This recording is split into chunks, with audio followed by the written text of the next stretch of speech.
बच्चों, कैसे हैं आप सब? क्या कर रहे हैं आप लोग?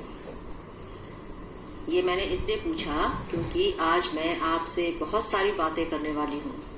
किसके बारे में? जानवरों के बारे में, पशु पक्षियों के बारे में। अब आप सोचेंगे इनके बारे में क्या बातें हो सकती हैं? तो सुनो दोस्तों, पहले आप मुझे कुछ बात बताइए कि क्या आपके साथ कभी ऐसा हुआ है कि आप कभी स्कूल के मैदान में बैठे खाना खा रहे हैं और चील आकर फुर्ती से तुम्हारी रोटी ले गई? कभी भी ऐसा हुआ हो कि आप कहीं बाहर बैठे कुछ खा रहे हैं और आपसे कोई भी पक्षी आके आपका टुकड़ा या आपके हाथ में जो कुछ भी है वो छीन कर ले गया? या आप कहीं मार्केट जा रहे हैं या पार्क में खेल रहे हैं तो कोई कुत्ता सो रहा है, आप उसके पास से गुजर गए तो कुत्ते के कान खड़े हो गए। तुम एक सोए हुए कुत्ते के पास से गुजरे और झट से उसके कान खड़े हो गए। या फिर जब भी हम खाना खाते हैं तो आम तौर पर खासकर बच्चों के हाथों से, बड़ों के हाथों से भी कुछ खाना कई बार नीचे गिर जाता है। तो क्या आपने कभी इस चीज पर ध्यान दिया है कि खाते समय तुम में से कुछ मीठा जमीन पर गिर गया और कुछ ही पल में वहां चींटियों का झुंड इकट्ठा हो गया? याद कीजिए, क्या ये सभी बातें आपने अपने सामने देखी हैं या आपके साथ हुई हैं? अगर हुई हैं तो आप ये सोचिए कि ऐसा क्यों होता है और सोचकर बताइए। आप एक कॉपी पेन लीजिए और उस पर लिखिए कि ऐसा क्यों हुआ, आपको क्यों लगा कि ऐसा हुआ है। आपके पास इन प्रश्नों के क्या उत्तर है? अब हम बात करेंगे, क्योंकि मैंने आपको कहा था कि हम जानवरों के बारे में बात करेंगे।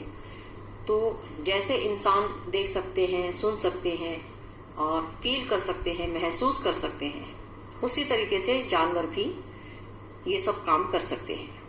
जानवरों में भी देखने, सुनने, सूंघने और महसूस करने की शक्ति होती है। महसूस करना क्या होता है बच्चों? मान लीजिए आपकी त्वचा पर कुछ गर्म लगा तो आपको क्या महसूस हुआ? कुछ जलन महसूस होती है।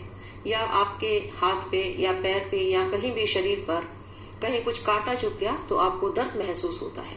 इसे कहते हैं महसूस करना। और देखना, सुनना और सूंघना तो आप जानते ही हैं। आंखों से हम देखते हैं, कानों से हम सुनते हैं और नाक से हम सूंघते हैं और त्वचा से हम महसूस करते हैं। जानवरों में भी देखने, सुनने, सूंघने और महसूस करने की शक्ति होती है। कोई जानवर मीलों दूर से शिकार को देख सकता है, कोई हल्की से हल्की आहट को भी सुन लेता है। कुछ ऐसे पक्षी होते हैं जो बहुत ऊंचाई से भी नीचे जमीन पर चलते हुए अपने शिकार को देख सकते हैं, जैसे कि चील।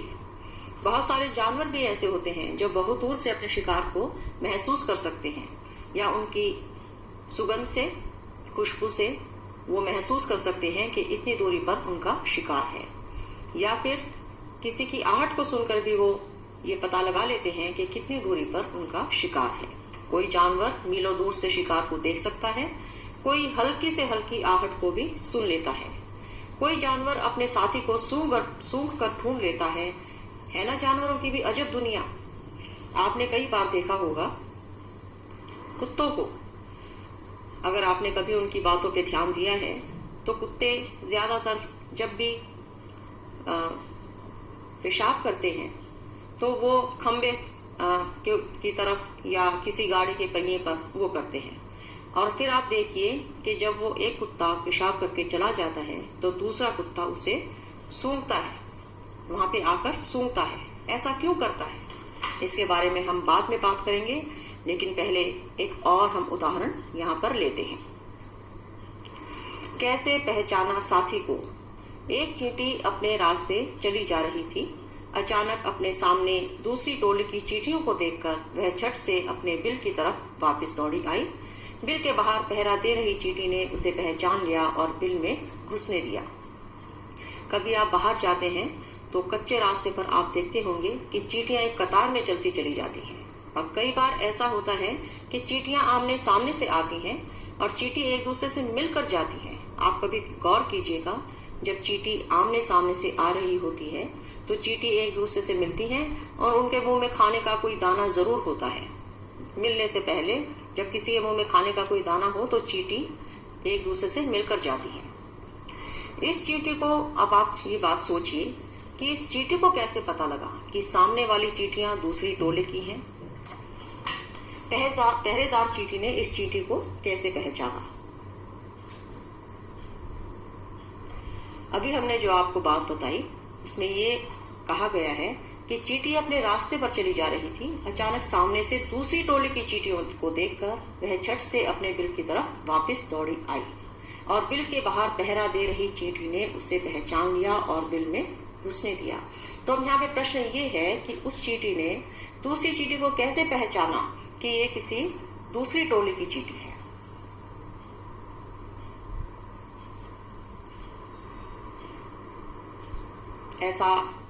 इसका उत्तर पाने के लिए आपको कुछ चीजें करके देखनी होंगी और वो देखने के बाद आपको जो भी समझ आए उसे अपनी कॉपी पेन लेकर अपनी कॉपी पर लिखिए। चीनी के कुछ दाने, गुड़ या कोई मीठी चीज जमीन पर रखो।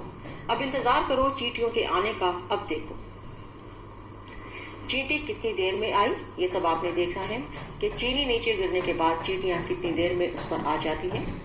दूसरा आपने ध्यान देना है, क्या सबसे पहले एक चींटी आई या सारा झुंड इकट्ठा आया? कि चींटी एक एक करके आती है या बहुत सारा झुंड इकट्ठा ही आ जाता है? तीसरा प्रश्न है, चींटियां खाने की चीज का क्या करती हैं? क्या चींटियां उसे खा जाती हैं या उसे लेकर अपनी जगह पर वापस जाती हैं? चौथा प्रश्न है, वे उस जगह से कहाँ जाती हैं? जब वो अपना दाना चुन लेती हैं, खाना ले लेती हैं, उसके बाद वो वहीं रहती हैं या कहीं और चली जाती हैं?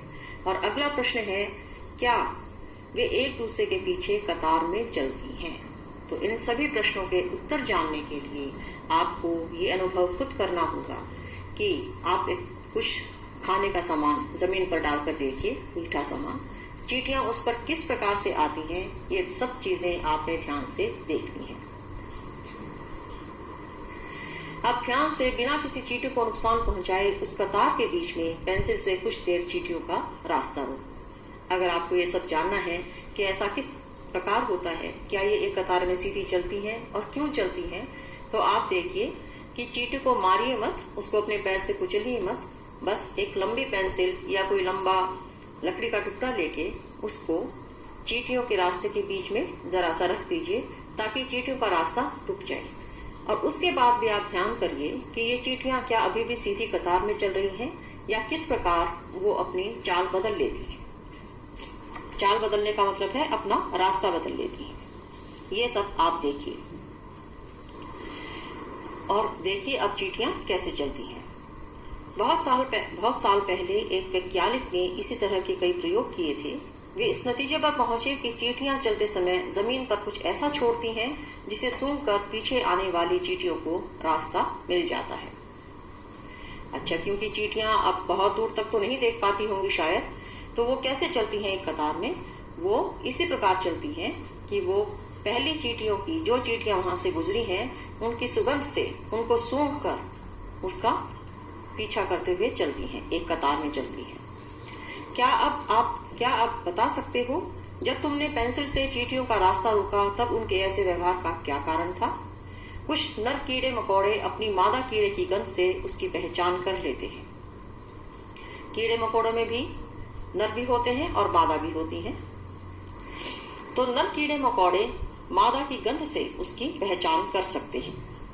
क्या तुम कभी मच्छरों से परेशान हुए हो? हम सभी मच्छरों से बहुत परेशान रहते हैं।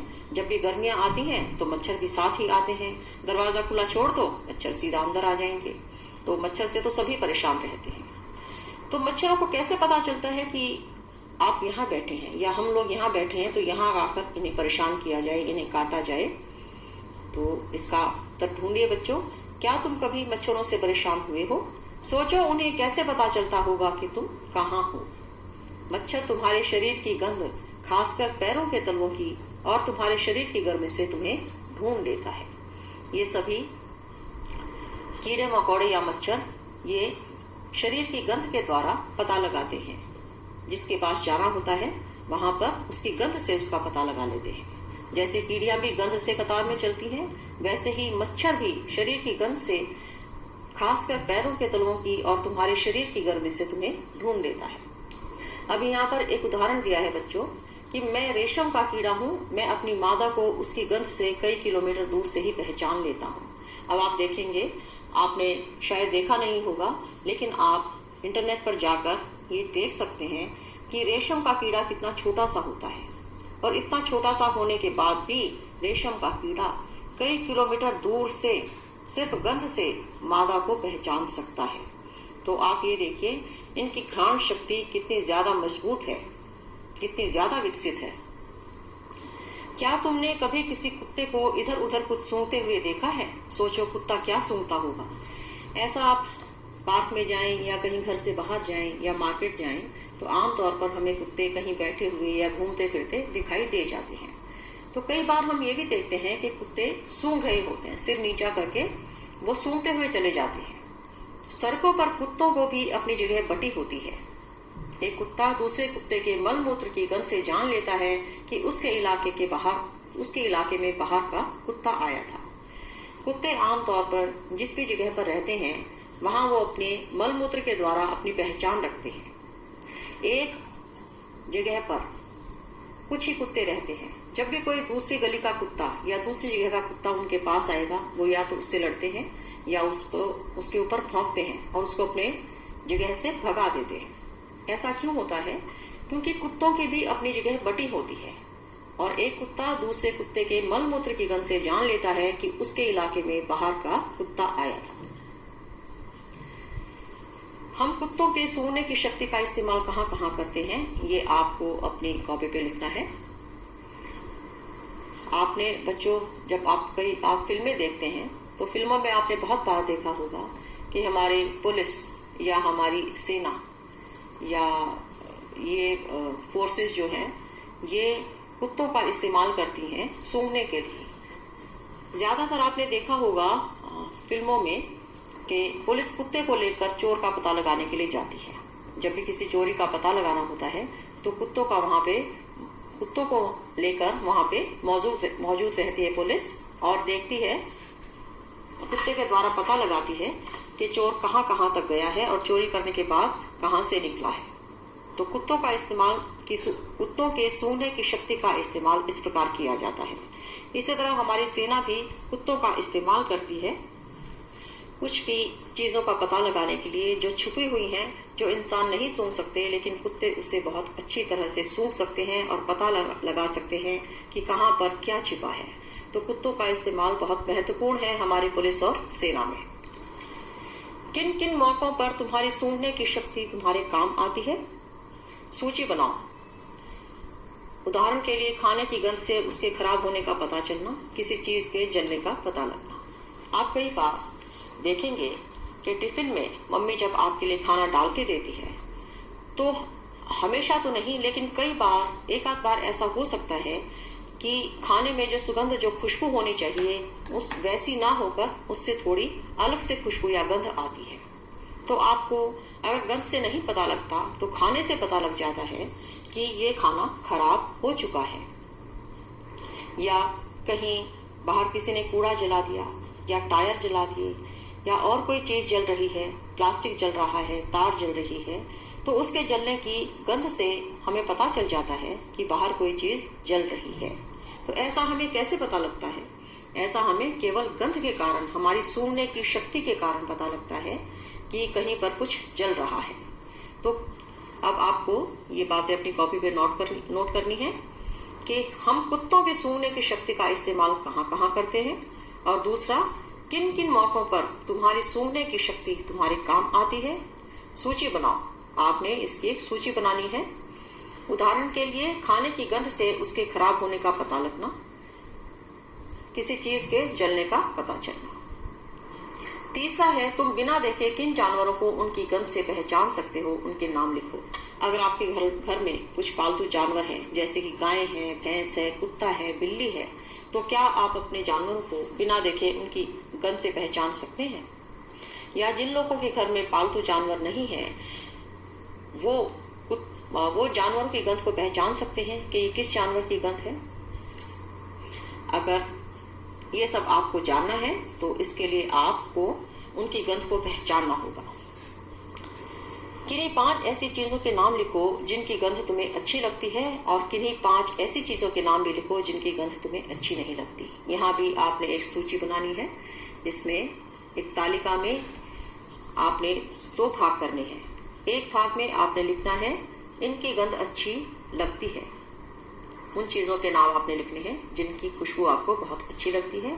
और एक भाग में तालिका में आपने लिखना है उन चीज़ों के नाम जिनकी गंध आपको अच्छी नहीं लगती। जैसे फूलों की सुगंध बहुत अच्छी लगती है, कुछ फलों की सुगंध बहुत अच्छी लगती है, जब सब्जी बनती है तो कुछ मसालों की सुगंध बहुत अच्छी लगती है। और इसी तरीके से जब हम किसी कूड़े के ढेर के पास से निकलते हैं तो हमें बहुत ज़्यादा बदबू आती है और हम अपने नाक पर हाथ रख लेते हैं, हमें बिल्कुल अच्छा नहीं लगता। तो कूड़े के ढेर के पास, गले सड़े खाने के पास, जहाँ पर खाना गल गया हो, सड़ गया हो, या कहीं पर कोई जानवर मर गया हो, तो वहाँ पर बहुत बुरी बदबू आती है, बहुत ही बुरी गंध आती है। तो इसी तरीके से आपको सूची बनानी है उन चीज़ों की जिनकी गंध आपको अच्छी लगती है और जिनकी गंध आपको अच्छी नहीं लगती। अब आप ये देखिए, आप ये सारा काम बैठकर कुछ दोस्त एक टोली में भी कर सकते हैं।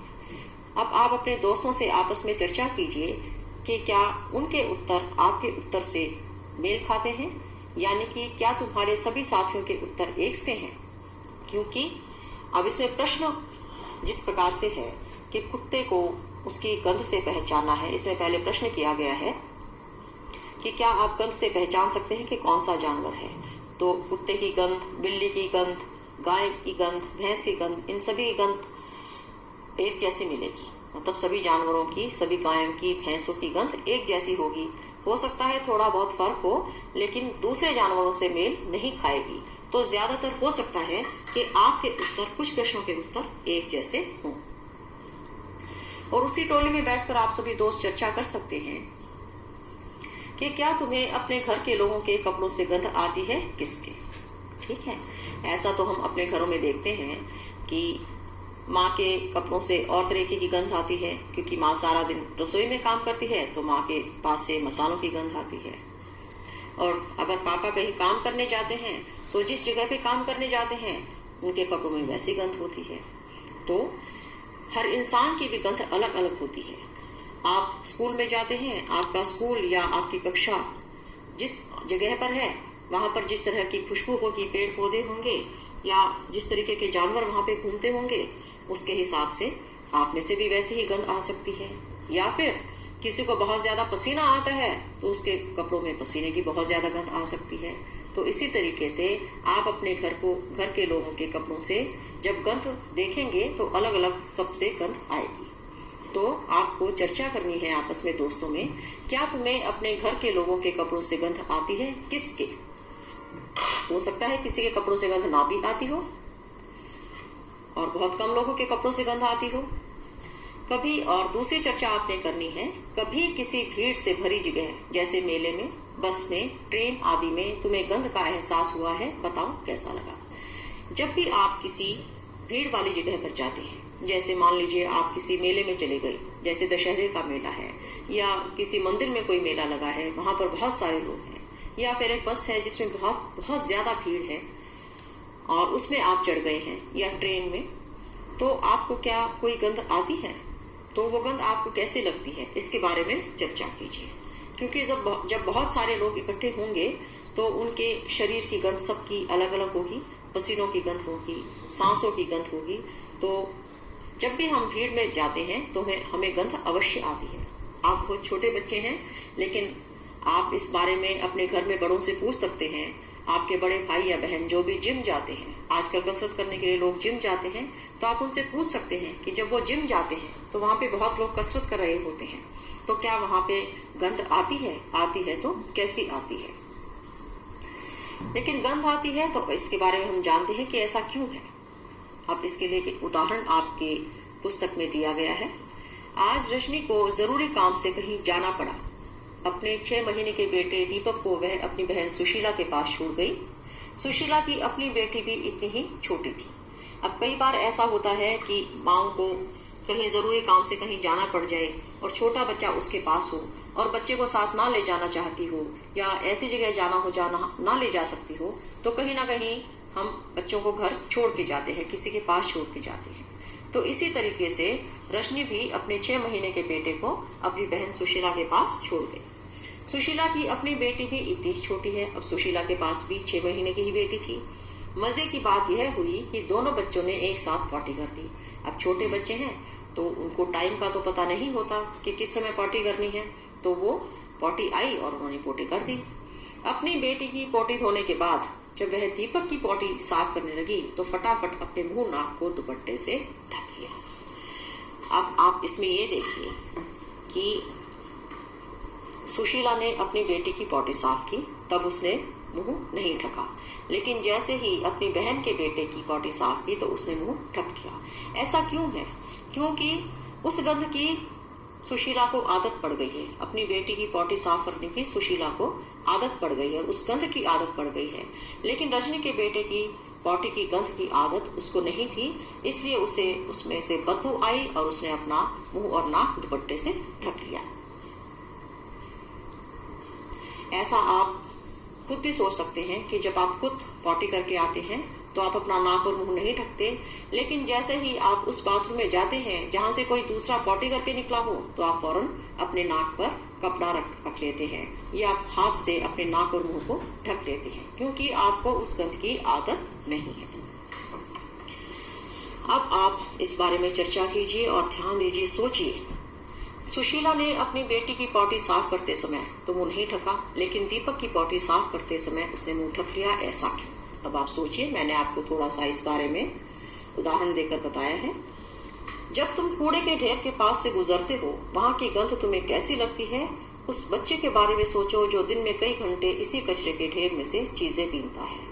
आप कई बार गाड़ी से कहीं जा रहे हैं या पैदल भी जा रहे हैं तो आप देखेंगे कोई कूड़े का ढेर है, आप एकदम से अपने मुंह पर हाथ रख लेंगे या कपड़ा रख लेंगे। या आप किसी ऐसी फैक्ट्री के पास से गुजर रहे हैं जहां से बहुत बुरी गंध आती है तो आप एकदम से अपने नाक और मुंह पर कपड़ा ढक लेंगे या हाथ रख लेंगे। तो ऐसा क्यों है कि उस फैक्ट्री में काम करने वाले लोग बिना मुंह ढके वो काम करते रहते हैं? या उस कूड़े के ढेर के पास से जिसके पास से आप गुजर रहे हैं, बहुत सारे बच्चे उसमें से कचरा बीन रहे होते हैं, उसमें से वो चीजें निकाल रहे होते हैं जो उनके काम आ सकती हैं, जिसे बेचकर कुछ पैसे कमाए जा सकते हैं, लेकिन आपने वहां पर मुंह पर कपड़ा रख लिया। तो ऐसा क्यों है? ऐसा इसीलिए है कि जो जिस वातावरण में रहता है उसे उस वातावरण की आदत हो जाती है, उस जगह की गंध की उसे आदत पड़ जाती है, जिससे उसे वो गंध धीरे धीरे लगनी बंद हो जाती है या कम हो जाती है, या वो उसकी परवाह नहीं करता। लेकिन जब भी कोई नया इंसान उस वातावरण में आता है जो कि इस गंध का आदी नहीं है तो उसे अपना मुंह ढकना पड़ता है। क्या गंध का अच्छा या बुरा होना सभी के लिए एक जैसा ही होता है या इस पर हमारी सोच का असर भी पड़ता है? अब आप सोचिए। मैंने जो आपको उदाहरण दिया है, आपकी पुस्तक में भी उदाहरण दिया गया है कि कचरे के ढेर से कूड़ा बीनते हुए कुछ बच्चे भी होते हैं। अब और हम वहां पर नहीं रह सकते, खड़े नहीं हो सकते, तो हम सभी के लिए गंध का असर अलग अलग है। उनके लिए वो बुरी नहीं है गंध, लेकिन हमारे लिए बुरी है। तो हम क्या इस पर हमारी सोच का असर भी पड़ता है? हमारी सोच का असर कैसे पड़ता है कि अगर हम कोई मिठाई की दुकान है और वो किसी कूड़े के ढेर के पास है या किसी गंदी जगह पे है, या मिठाई की दुकान के अलावा और कोई दुकान जहां से हम कोई सामान खरीदते हैं, खाने पीने का या किसी और चीज का, और वही सामान हमें थोड़ी दूरी पर उपलब्ध है, तो हम क्या सोचेंगे कि हम कूड़े के ढेर के पास से ना लेकर साफ सुथरी जगह से ले, चाहे थोड़ा और चलना पड़ जाए। ये सोच भी अलग अलग हो सकती है। तो इसके बारे में आप लोग चर्चा कीजिए और अपनी कॉपी पर लिखिए।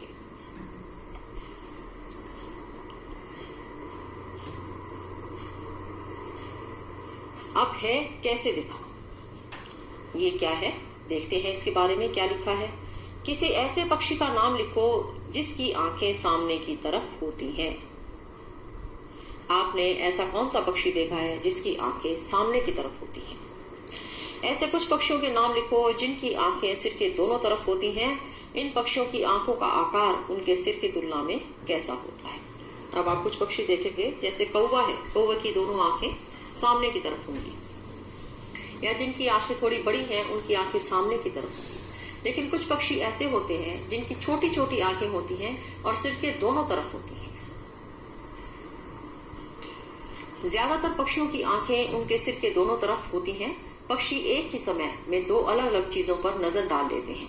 जब ये बिल्कुल सामने देखते हैं तब इनकी दोनों आंखें एक ही चीज पर होती हैं। तुमने देखा होगा कई पक्षी अपनी गर्दन बहुत ज्यादा हिलाते हैं। जानते हो क्यों? ज्यादातर पक्षियों की आंखों की पुतली घूम नहीं सकती। क्या आपको इस बात का पता था कि ज्यादातर पक्षियों की आंखों की पुतली घूम नहीं सकती, तो वे अपनी गर्दन घुमाकर ही आसपास देखते हैं। आपने देखा होगा कबूतर दाना चुगते हुए अपनी गर्दन को बहुत ज्यादा घुमाता है कि कहीं बिल्ली तो नहीं आ रही, या और कोई खतरा जानने के लिए वो अपनी गर्दन को बार बार घुमाकर देखता रहता है। तो आप जब दाना डालते हैं पक्षियों को, या कहीं बाहर कहीं दाना डाल रखा है वहां पर पक्षियों को दाना चुगते हुए देखते हैं, तो आप ध्यान दीजिए कि कौन से पक्षी गर्दन ज्यादा हिला रहे हैं, कौन से पक्षियों की आंखें सिर के दोनों तरफ हैं, कौन से पक्षियों की आंखें सामने की तरफ हैं। ये आप ध्यान कीजिए और अपनी कॉपी पर इसका उत्तर लिखिए। अब आप अलग अलग तरीके से देखें, तुम भी अलग अलग तरीकों से देखो। तुम अपनी दाईं आंख बंद करो या हाथ से ढको। उसी समय तुम्हारा साथी तुम्हारे बिल्कुल दाईं तरफ थोड़ी दूर खड़ा होकर कुछ एक्शन करे। अब आप दो दोस्त अगर बैठे हैं, या आप अपने घर में अपने माता पिता के पास बैठे हैं, आपकी मम्मी आपके दाईं तरफ बैठी है, तो आप अपनी दाईं तरफ वाली आंख हाथ से ढको और उसके बाद देखने की कोशिश करो कि आपकी मम्मी जो काम कर रही है क्या वो आपको दिखाई दे रहा है, या आपकी मम्मी बाईं तरफ बैठी है तो आप बाईं तरफ वाली आंख ढको और फिर देखो कि आपकी मम्मी जो काम कर रही है क्या वो आपको दिखाई देता है। ऐसा आप खुद भी करके देखिए। पक्षियों का ध्यान कीजिए, पक्षी कैसे देखते हैं, कैसा महसूस करते हैं, और फिर खुद पर भी आप ये सब आजमा कर देखिए। क्या तुम बिना गर्दन घुमाए अपने साथी के एक्शन को देख पाते हो? भाई, क्या आंख ढकने के बाद आपकी दाएं तरफ आपकी मम्मी जो काम कर रही है उसे देखने के लिए आपको अपनी गर्दन घुमानी पड़ी, या बिना गर्दन घुमाए ही आपने एक आंख बंद किए हुए अपनी मम्मी को देख लिया कि उन्होंने क्या एक्शन किया है? अब दोनों आंखें खोलकर बिना गर्दन घुमाए दाएं तरफ खड़े साथी के एक्शन को देखो। अब आपने जो अपनी आंख पे हाथ रखा हुआ था उसे हटा लीजिए और बिना गर्दन घुमाए अपनी मम्मी के काम की तरफ देखिए कि आपकी मम्मी क्या कर रही है। दोनों तरीकों से देखने पर क्या अंतर पाया? अब आप खुद ही पता लगाइए, अपने चर्चा कीजिए इस बारे में अपने दोस्तों के साथ कि आपको कैसा लगा। मुझे तो ऐसा लगता है कि मैंने एक आंख बंद की, अपनी दाईं आंख बंद की, तो मैं अपनी दाईं तरफ देख ही नहीं पाई बिना गर्दन घुमाए, और जब मैंने अपना हाथ हटा लिया अपनी आंख के ऊपर से तो मैं बिना गर्दन घुमाए भी अपने दाईं तरफ का नजारा देख सकती थी।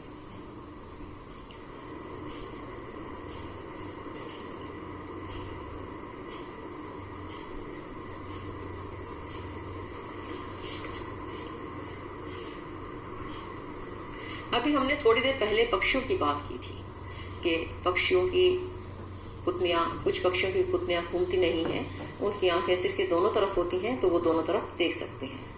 तो पक्षी जब दोनों आंखों को एक ही चीज पर केंद्रित करते हैं तो उन्हें चीज की दूरी का एहसास होता है, और जब अलग अलग चीजों पर केंद्रित करते हैं तो उनका देखने का दायरा बढ़ जाता है।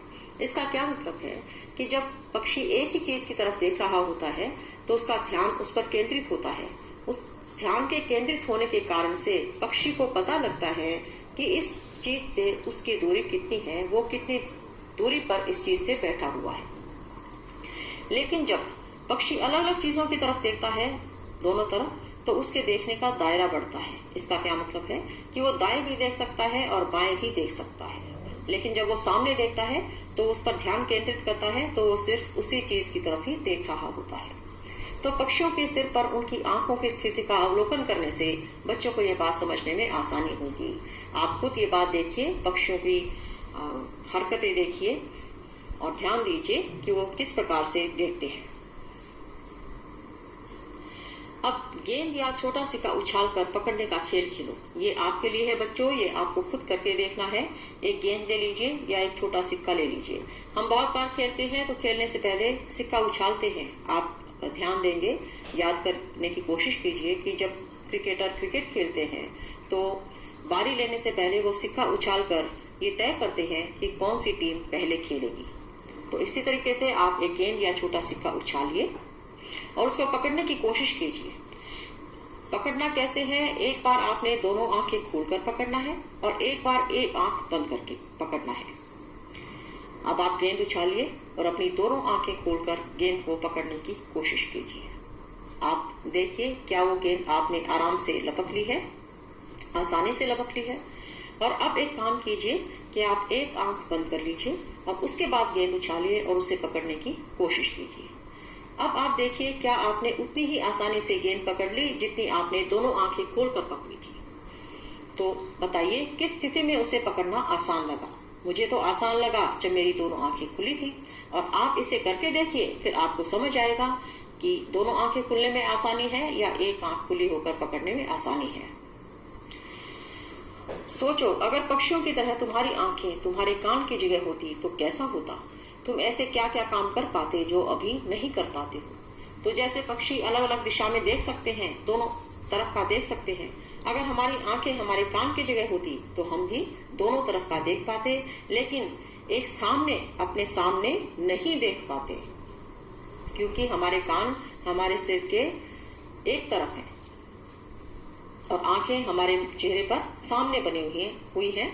तो हम सामने की चीजें बहुत आराम से देख सकते हैं, और जब हमें दाएं बाएं की चीजें देखनी होती है तो हमें अपनी आंखों की कुत्ते घुमानी पड़ती है। लेकिन ज्यादा दाएं बाएं की या पीछे की देखनी होती है तो हमें अपनी गर्दन घुमाकर देखना पड़ता है।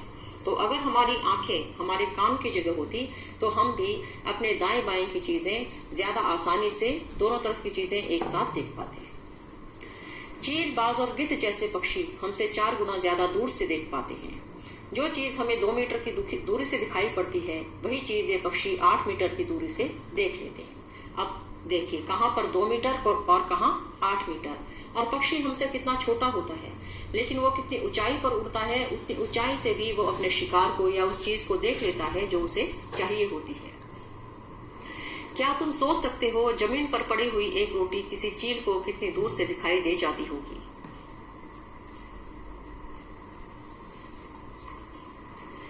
मजेदार बात और, जैसे हमें इतने सारे रंग दिखाई देते हैं उतने रंग जानवरों को दिखाई नहीं देते।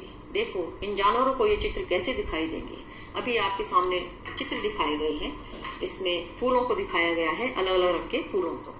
इसमें एक प्रकार के फूल हैं जो कि गुलाबी रंग के हैं, एक प्रकार के फूल हैं जो कि हल्के पीले या हल्के सफेद रंग के हैं, और एक प्रकार के फूल हैं जो रंगहीन हैं, जो सिर्फ सलेटी रंग के हमें दिखाई दे रहे हैं,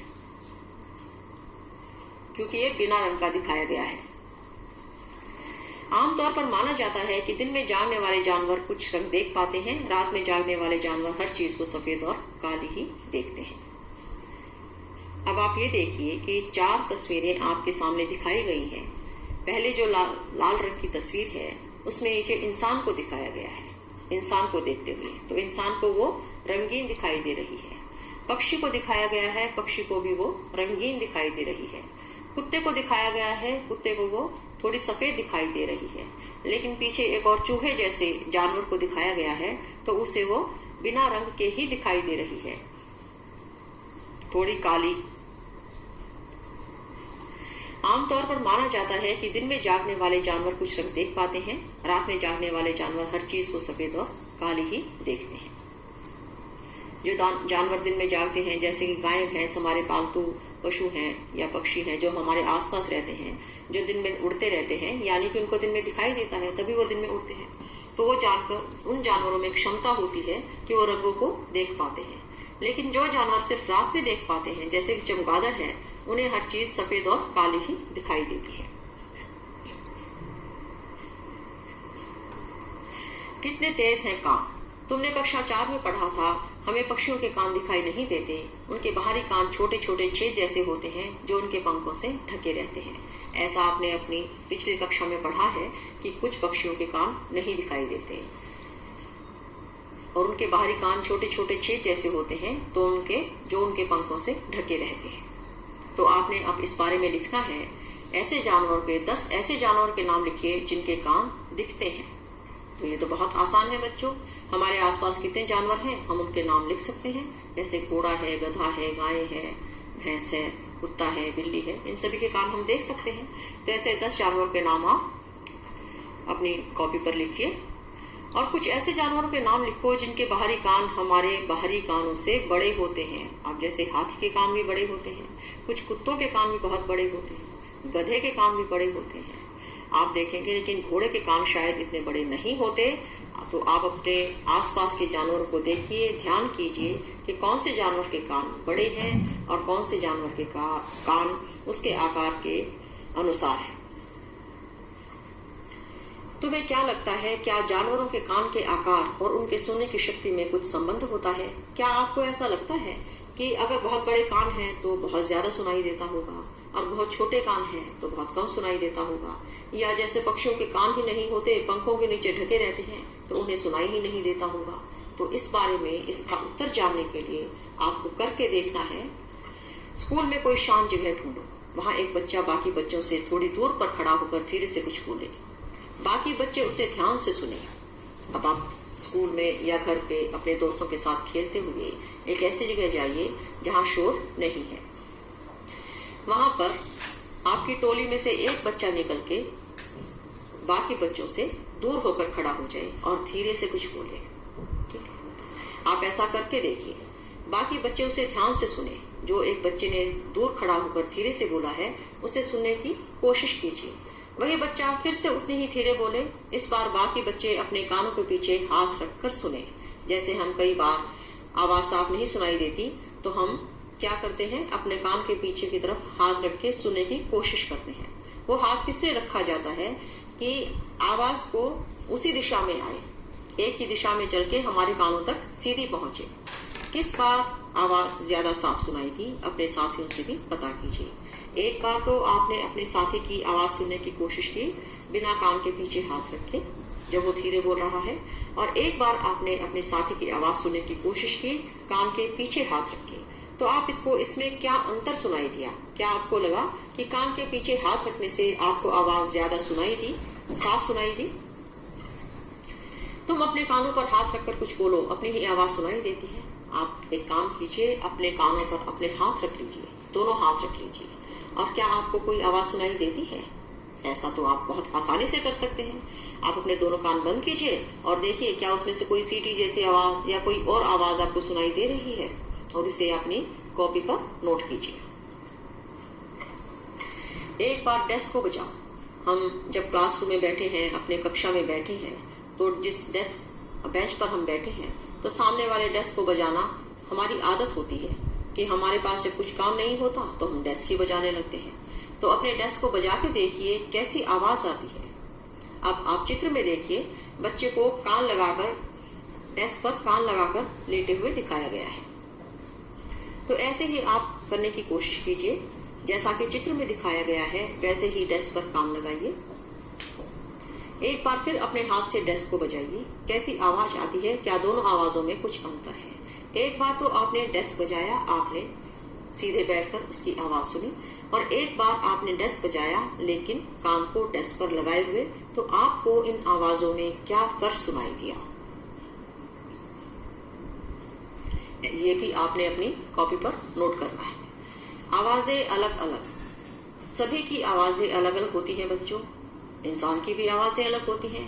भाषा एक जैसी हो सकती है लेकिन आवाज सबकी अलग अलग होती है। इसी तरीके से पशु पक्षियों में, जानवरों में सभी की आवाजें अलग अलग होती हैं। जंगल में ऊंचे पेड़ पर बैठा लंगूर पास आती मुसीबत जैसे शेर चीता को देखकर एक खास आवाज निकालकर अपने साथियों को संदेश देता है। इस काम के लिए पक्षी भी खास आवाजें निकालते हैं। आप अगर टीवी पर कोई ऐसा कार्यक्रम देखते हैं जिसमें जानवरों के बारे में बताया जाता है, जंगली जानवरों के बारे में, तो आप देखेंगे कि जंगल में एक तरीके के जानवर एक दूसरे को संदेश देने के लिए कुछ खास तरीके की आवाजें निकालते हैं। ये आवाजें जब वो आपस में सिर्फ अपनी जाति के जानवरों से बात करते हैं तो अलग होती है, लेकिन जब वो बाहर सभी के साथ मिलकर रहते हैं तो वो वैसी आवाजें नहीं निकालते, तब उनकी आवाजें अलग होती हैं। मैं इसका एक उदाहरण देती हूँ बच्चों। हमारे घर में एक बिल्ली है। बिल्ली के छोटे से बच्चे हुए। बिल्ली अपने बच्चों की रक्षा के लिए कि कहीं बाहर से कोई दूसरा जानवर आके उसके बच्चों को मार ना दे, उनको, क्योंकि वो बहुत छोटे हैं तो बहुत छोटी तंग जगह में उनको छुपा देती है। जब वो उन बच्चों को छुपाती है, जब बिल्ली हमारे से दूध मांगती है तो वो आवाज करती है म्याऊ म्याऊ म्याऊ। लेकिन जब वो अपने बच्चों को उस जगह से बाहर निकालने के लिए आवाज़ देती है तो उसकी आवाज़ हमेशा अलग होती है। उसकी आवाज़ ऐसी होती है, गर्क गर्क गर्क। ऐसा मैंने अपने घर की बिल्लियों के बारे में बिल्लियों से देखकर ऐसा पता लगाया है, या ऐसा मैंने देखा या सुना है। तो आप भी अपने आसपास जो जानवर हैं देखिए, या जंगली जानवरों का जो कार्यक्रम आप देखते हैं उनमें देखिए कि जंगल में ऊंचे पेड़ पर बैठा लंगूर पास आती मुसीबत को देखकर एक खास आवाज निकालता है। मुसीबत क्या कि कोई बहुत बड़ा जानवर आ रहा है जो उसे मार सकता है या उसका शिकार कर सकता है। तो जैसे ही जानवरों में बहुत एकता होती है। आप देखेंगे जब लंगूर अपने पास आती हुई मुसीबत को देख रहा है तो वो अपने साथियों को भी चेता देगा कि सावधान हो जाओ, यहाँ से भाग जाओ कि शेर या चीता आ रहा है। तो इस संदेश को देने के लिए वो एक खास प्रकार की आवाज निकालता है। इसी प्रकार पक्षी भी खास आवाजें निकालते हैं। जब भी आप देखेंगे कि पक्षी दाना चुग रहे हैं और कोई बिल्ली आ जाती है तो पक्षी बहुत ज्यादा शोर मचाते हैं। ऐसा शोर मचाते हैं कि आसपास वाले पक्षियों को समझ आ जाए कि हमारा शिकार करने वाला पास ही है, तो हमें यहाँ से उड़ जाना चाहिए या सावधान हो जाना चाहिए। कुछ पक्षी अलग अलग खतरों के लिए अलग अलग आवाजें निकालते हैं। जैसे उड़कर आने वाले दुश्मन के लिए एक तरह की आवाज और जमीन पर चलकर आने वाले के लिए दूसरी तरह की आवाज। अब पक्षी भी कई तरीके से बातें कर सकते हैं, अपना संदेश दे सकते हैं। अब उन्हें लगता है कोई खतरा आसमान से आ रहा है, उड़कर आ रहा है, ये दूसरे प्रकार का दुश्मन है, तो वो एक अलग तरीके की आवाज निकालते हैं। और उन्हें लगता है जमीन पर कोई आ रहा है शिकार करने के लिए या उन्हें मारने के लिए, तो वो कोई दूसरी तरह की आवाज निकालते हैं। तो उन्होंने भी अपनी अलग अलग तरीके के संदेश देने के लिए अलग अलग तरीके से आवाजें निकालते हैं। मछलियां खतरे की चेतावनी एक दूसरे को बिजली तरंगों से देती हैं। अब मछलियां तो पानी में रहती हैं, तो वो चेतावनी कैसे देती हैं, वो कैसे आवाजें निकालती हैं? वो बिजली तरंगों से एक दूसरे को संदेश देती हैं, चेतावनी देती हैं कि खतरा पास है। कुछ जानवर तूफान या भूकंप आने से कुछ समय पहले अजीब हरकतें करने लगते हैं। जो लोग जंगल में रहते हैं और जानवरों के इस व्यवहार को समझते हैं, वे जान लेते हैं कि भूकंप आने वाला है या कुछ अनहोनी होने वाली है। बच्चों, आपने कई बार अपने बड़ों से सुना होगा कि जब बहुत सारे चूहे एकदम से दिखाई देने लग जाएं, या कुत्ते कुछ अलग तरीके की आवाजें करने लग जाएं, या बिल्लियां अलग तरीके की आवाजें करने लग जाएं, तो हमें समझ लेना चाहिए कि कोई प्राकृतिक आपदा आने वाली है। तो जानवरों को इसके बारे में कैसे पता चल जाता है? क्योंकि जानवरों के पास, पक्षियों के पास अलग से गंध की शक्ति या सुनने की शक्ति उनके पास इंसानों से ज्यादा होती है या अलग होती है, तो वो प्राकृतिक संकेत समझ पाते हैं। इस बारे में उदाहरण दिया गया है कि सन 2004 में दिसंबर में जब सुनामी आई थी, तो वहां आसपास रहने वाले जानवरों के व्यवहार में बहुत अंतर आ गया था। सन 2004 दिसंबर में आए सुनामी से कुछ समय पहले जानवरों के अजीब व्यवहार और उनके द्वारा दी गई चेतावनी भरी आवाजों को अंडमान की खास आदिवासी जाति समझ गई। अब सुनामी में अंडमान में एक आदिवासी प्रजाति रहती है जिसका नाम है बंडू। वो प्रजाति जानवरों की भाषा, उनके इशारे सब कुछ समझती है। तो उस प्रजाति को पता लग गया जानवरों की आवाजों से, पशु पक्षियों की आवाजों से, उनके व्यवहार में आए अंतर से कि जरूर कुछ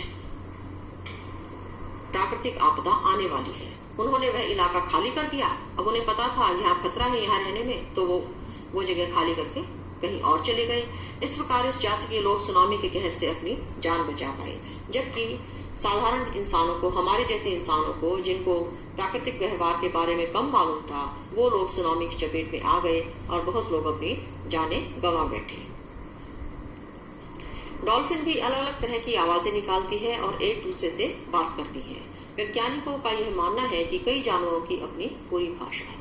जिस तरह से धरती के जानवर, पशु पक्षी आवाजें निकालते हैं, उसी तरीके से समुद्र के, पानी के, जल के जीव जंतु अपनी आवाजें निकालते हैं, लेकिन उनकी आवाजें अलग तरह की होती हैं। जाहिर सी बात है, जमीन के पर रहने वालों की अलग तरीके की आवाजें और पानी में रहने वालों की अलग तरीके की आवाजें। क्योंकि पानी में हवा, तो जैसे हम हवा में सुन सकते हैं, वैसे पानी में उस तरीके से नहीं सुना जा सकता।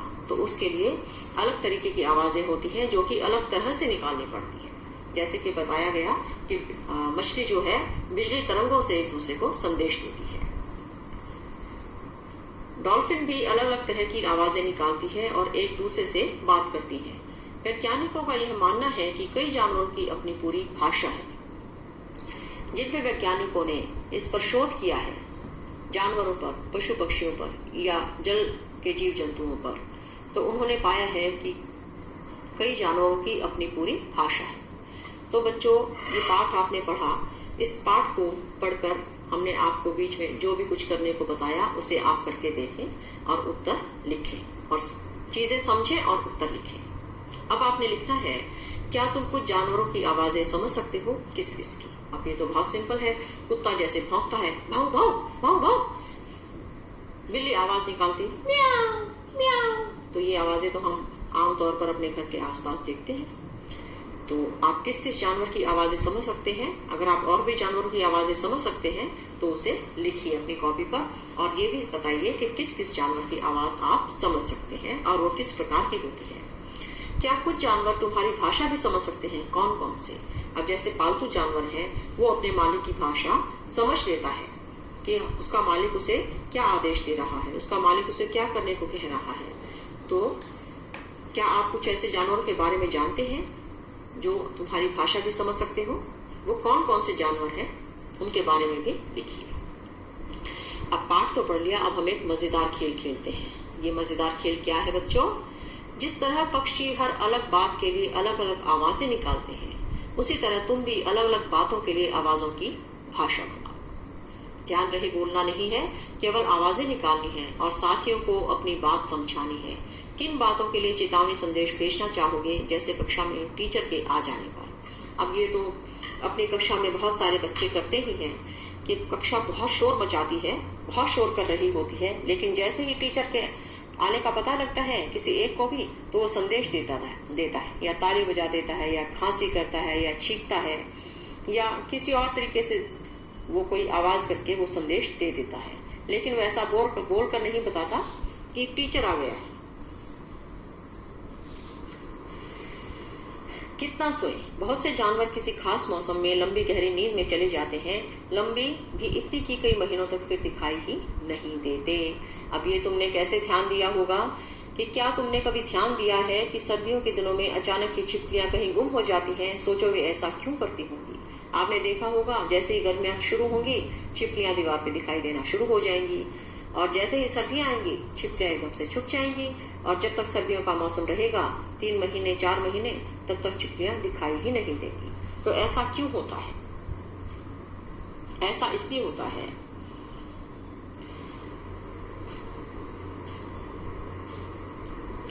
कि हर जानवर के पास, सभी जानवरों का अपना अपना रहन सहन का एक तरीका होता है। उस रहन सहन के तरीके के हिसाब से उसको उसकी सूंघने की, देखने की, सुनने की क्षमता के हिसाब से ही हर जानवर का रहन सहन होता है। इसी तरीके से या मौसम को महसूस करने के हिसाब से कि गर्म है या ठंडा है, तो उसको उस समय कहाँ चले जाना चाहिए, कहाँ रहना चाहिए, वातावरण में अंतर के हिसाब से, जैसे ही वातावरण में अंतर आता है, उसी तरीके से ऐसे जानवरों के रहन सहन में भी अंतर आ जाता है।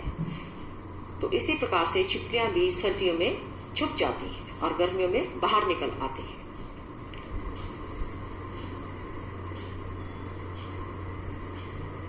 क्योंकि सभी जानवरों के पास ज्ञानेंद्रियां होती हैं, कुछ ज्ञानेंद्रियां ज़्यादा संवेदनशील होती हैं और कुछ ज्ञानेंद्रियां ज़्यादा संवेदनशील होती हैं, अलग अलग होती हैं।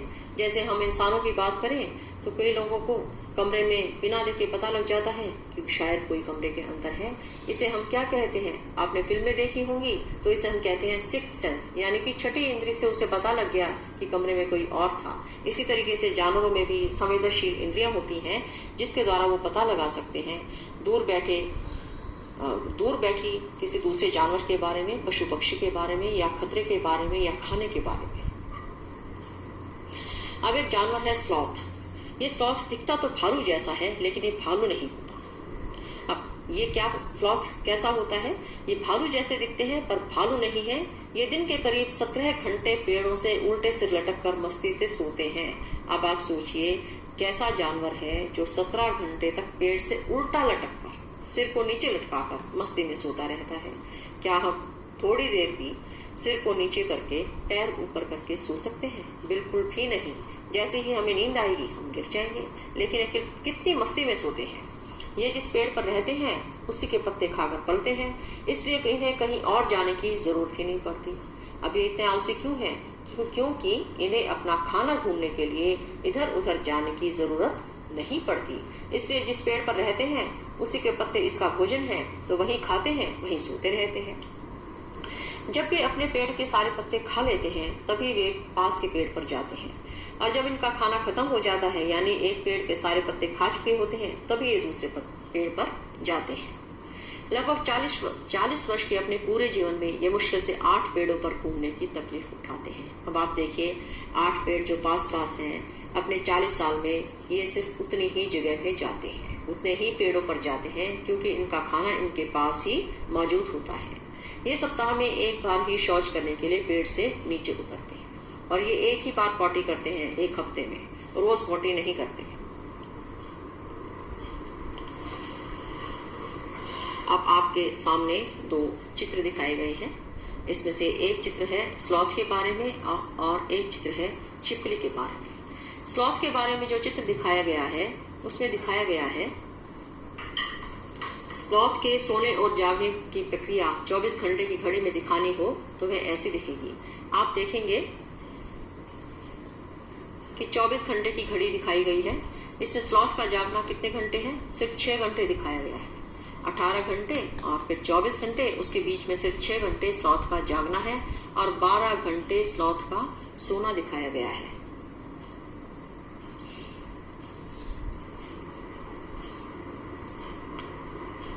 बारह से भी ज्यादा। जब 6 घंटे गए तो 18 घंटे स्लॉथ का सोना दिखाया गया है। और छिपकली के बारे में कैसा दिखाया गया है? छिपकली के बारे में दिखाया गया है, बताओ छिपकली के लिए सर्दियों में ये घड़ी कैसी दिखाई देगी? अभी ये घड़ी दिखाई गई है, इसमें छिपकली को सोते हुए दिखाया ही नहीं गया। लेकिन सर्दियों में छिपकलियां गुम हो जाती हैं। ऐसा कहते हैं कि वो एक जगह जाकर 4 महीने के लिए सो जाती हैं या सर्दियों के मौसम में सो जाती हैं, तो फिर ये घड़ी पूरी की पूरी डार्क दिखाई देगी कि पूरा समय वो सोती हुई दिखाई देगी। चित्रों में कुछ जानवरों के सोने के समय को दिखाया गया है। हर चित्र के नीचे लिखो कि वह जानवर एक दिन में कितने घंटे सोता है। आप अपनी घड़ी के चित्र के हिसाब से जो भी चित्र आपको दिया गया है, जैसे गाय के सामने जो घड़ी का चित्र है, अजगर के सामने घड़ी का चित्र है, जिराफ के सामने घड़ी का चित्र है, बिल्ली के सामने घड़ी का चित्र है, तो उसमें देख के आप अंदाजा लगाइए कि गाय कितने घंटे जागती है, कितने घंटे सोती है, अजगर कितने घंटे जागता है। अब इस चित्र के हिसाब से आप देखेंगे गाय सिर्फ 4 घंटे सोती है, अजगर 6 घंटे जागता है, बाकी समय सोता है, जिराफ सिर्फ 2 घंटे सोता है और बिल्ली आधा दिन सोती है, आधा दिन जागती है। अपने आसपास के किसी जानवर को देखकर क्या तुम्हारे मन में कुछ प्रश्न उठते हैं? कौन से कोई 10 प्रश्न बनाओ और लिखो। अभी मान लीजिए आपके पास कोई पालतू जानवर है, या आपके घर के बाहर कोई कुत्ता है, या कोई और जानवर है, या गाय है, गाय आपके घर रोटी मांगने आती है, या बाहर कुछ बैल घूमते दिखाई देते हैं, या बिल्लियां घूमती दिखाई देती हैं, तो क्या कभी आपको के मन में कोई प्रश्न आता है उन्हें देखकर? जैसे सर्दियों में वो सर्दी से छुपने की जगह ढूंढ रहे होते हैं, गाय घर के सामने कुछ खाना मांगने के लिए आ रही होती है, या कुत्ता कुछ देखकर इधर उधर भागने लगता है कुछ सूंघते हुए, तो आपके मन में क्या प्रश्न आते हैं? ऐसे कोई 10 प्रश्न जो आपके मन में जानवरों को देखकर आए, उन्हें लिखिए, अपने कॉपी पर लिखिए। ये घड़ी जो आपके सामने है बच्चों, इसमें आप देखेंगे कि 12 खाने दिखाए गए हैं। 12 खानों में से एक खाने का मतलब है 2 घंटे। 2 घंटे जो सफेद खाना है वो जागने को दिखाता है, और जो काले रंग का खाना है वो सोने का समय दिखाता है। तो इस समय के हिसाब से आप घड़ी से अंदाजा लगाइए कि कौन सा जानवर कितने समय जागता है और कितने समय में सोता है।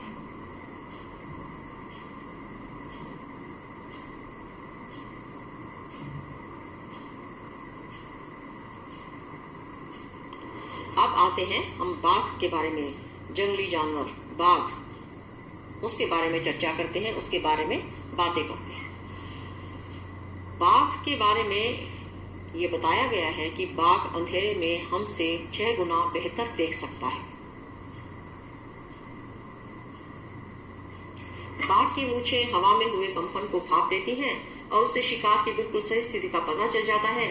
इससे उसे इन्हें अंधेरे में रास्ता ढूंढने में भी मदद मिलती है। अब बाघ को उसकी मूंछें भी बहुत ज्यादा सहायता करती हैं उसके शिकार की स्थिति बताने के बारे में। बाघ अपने इलाके में मूत्र करके अपनी गंध छोड़ते जाते हैं। यह इलाका कई किलोमीटर बड़ा हो सकता है। एक बाघ किसी दूसरे बाघ के मूत्र की गंध को झट से पहचान लेता है। फिर उस इलाके में घुसना है या नहीं, यह तो उस बाघ की मर्जी। अब जैसे कुत्तों के बारे में बताया गया था कि कुत्ते भी अपने मूत्र के द्वारा अपनी गंध छोड़ते हैं और पता लगा सकते हैं कि कोई दूसरा कुत्ता उनके इलाके में आया है। इसी तरीके से बाघ भी मूत्र की गंध से पहचान लेते हैं कि ये इलाका उसका है या नहीं, उसे दूसरे बाघ के इलाके में जाना है या नहीं।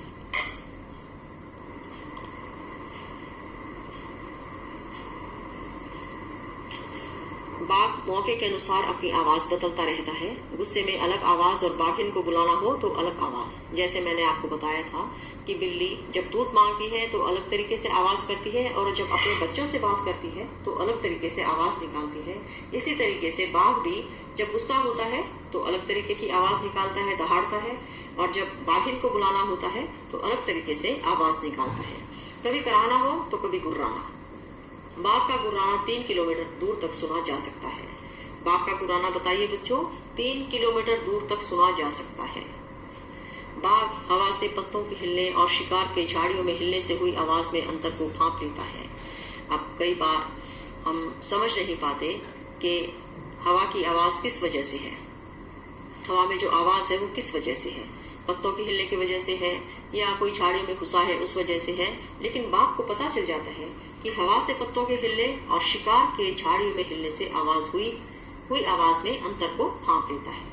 बाघ के दोनों कान बाहर की आवाज इकट्ठा करने के लिए अलग अलग दिशाओं में बहुत ज्यादा घूम भी जाते हैं। क्या आपको इस बात का पता था कि बाघ के कान अलग अलग दिशाओं की आवाज को इकट्ठा करने के लिए घूम भी जाते हैं? बाघ इतना सख्त जानवर है लेकिन इस सब के बावजूद आज वह खतरे में है।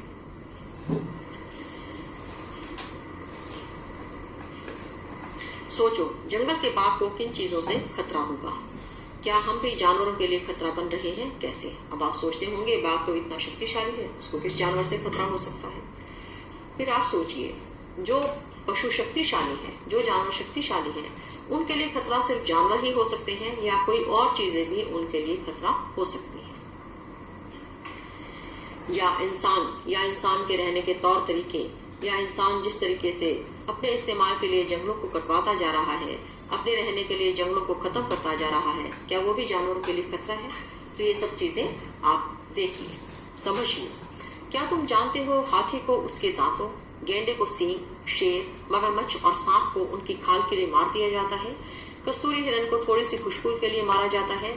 जानवरों को मारने वाले लोगों को शिकारी कहते हैं। अब जिन जानवरों को दूसरे जानवरों से खतरा नहीं होता, उनको किससे खतरा होता है? शिकारी से। शिकारी क्या करते हैं? जानवरों को मारकर उनकी खाल का या उनके सींगों का या उनकी दांतों का इस तरीके से अलग अलग तरीके के लिए इस्तेमाल करते हैं। हमारे देश में बाघ और अन्य कई जानवरों की गिनती इतनी कम हो गई है कि इनके लुप्त हो जाने का खतरा है।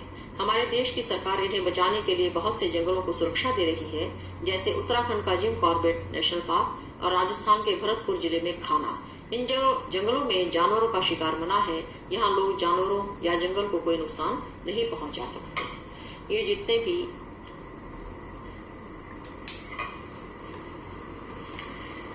सरकार ने नेशनल पार्क बनाए हैं जानवरों की सुरक्षा के लिए, उनमें यही काम होता है, इनका संरक्षण किया जाता है। अगर किसी जानवर की प्रजाति लुप्त हो रही है तो उस प्रजाति को संरक्षण देकर बढ़ाया जाता है और उनकी दूसरे खतरों से रक्षा भी की जाती है। अब आप पता करें कि भारत में जानवरों की सुरक्षा के लिए ऐसे नेशनल पार्क और कहाँ-कहाँ हैं, इनके बारे में जानकारी इकट्ठी करके रिपोर्ट तैयार करो। भारत में ऐसे कुछ नेशनल पार्क हैं जहाँ पे जानवरों का संरक्षण किया जाता है। आप पता लगाइए कि वो नेशनल पार्क कहाँ-कहाँ पर है। इसमें एक उदाहरण है गिर का नेशनल पार्क, जहाँ पे शेरों का संरक्षण किया जाता है। हम क्या समझे? क्या तुमने कभी ध्यान दिया है बहुत से गायक गायिकाएं गाते समय अपने कान पर हाथ रखते हैं? वे ऐसा क्यों करते होंगे? आपने अब तो छोटे बच्चों का भी सिंगिंग का प्रोग्राम आता है, इंडियन आइडल जूनियर। उसमें आप देखिए कई बार छोटे बच्चे गाते हैं या बड़े सिंगर गाते हैं तो भी एक आध बार गाना गाते हुए अपने कानों पर हाथ रख लेते हैं। आपको क्यों लगता है वे ऐसा क्यों करते होंगे? मुझे तो ऐसा लगता है कि शायद उनका ध्यान जो अपने गाने पर केंद्रित है, शायद वो थोड़ा किसी और आवाज से इधर उधर हो जाता होगा, तो इसी वजह से अपने कान पर हाथ रख के वो अपने गाने पर ही ध्यान केंद्रित कर रहे होते हैं। बाकी आप खुद भी ये समझिए कि वो ऐसा क्यों करते हैं। कुछ उदाहरण देकर समझाओ जिससे हमें पता चलता है कि जानवरों की देखने, सुनने, सूंघने और महसूस करने की शक्ति बहुत तेज होती है। अब इस बारे में हमने पहले चर्चा की कि जब सुनामी आई तो वहाँ के जानवरों के व्यवहार में अंतर आया और वहाँ के आदिवासी जो थे उन्होंने उस अंतर को पहचाना, समझा और उस जगह को छोड़कर चले गए, जबकि वहाँ पर रहने वाले इंसानों को इस बारे में, इन परिवर्तनों के बारे में, इन खतरों के बारे में पहले से कुछ भी अंदाजा नहीं हुआ। तो इस बात से हमें क्या पता लगता है कि जानवरों की देखने, सुनने, सूंघने और महसूस करने की शक्ति बहुत तेज होती है। इस पूरे पाठ में हमने इस तरीके के बहुत सारे उदाहरण लिए हैं कि जब पक्षी या जानवर अपना शिकार बहुत दूर से पहचान लेते हैं, बिना देखे पहचान लेते हैं कि कितनी दूरी पर उनका शिकार है या उनके खाने की वस्तु है। इसी तरीके से आपने ये पाठ पढ़कर या समझकर ये उदाहरण लिखने हैं। ऐसे उदाहरणों को अपनी कॉपी पर लिखना है।